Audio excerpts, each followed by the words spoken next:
Escuela Niña, located along the main highway of Tagbilaran beside the old Capitol building, is a stone masonry structure called Escuela Niña. 2013 earthquake on the morning of October 15, 2013. A 7.2 magnitude earthquake hit the island provinces of Bohol and Cebu. The National Disaster Risk Reduction and Management Council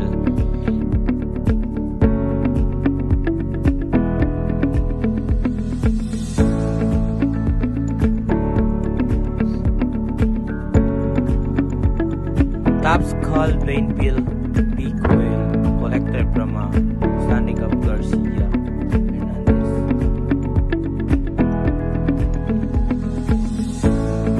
Bottoms call Plainville Big Whale collected from a beach of Hagna.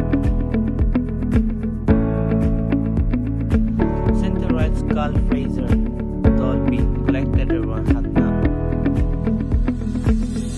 Bigyeo Amakan, Boholana Fisher Fox use Bigyeo, a small, lightweight boat with a single or double outrigger. The single outrigger enables the paddler to approach the river at a closer distance, which is practical when transporting NIPA ships.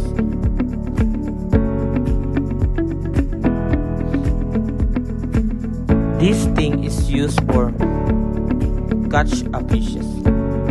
Pukot, fishnet, binarong, polo with scabber.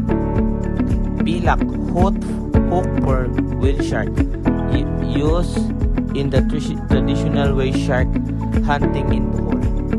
Easy, harpoon, used for hunting large marine animals. Gunsoles, hook, used to impale and load fish, particularly which spikes the thorns caught in lines or nets into the boat.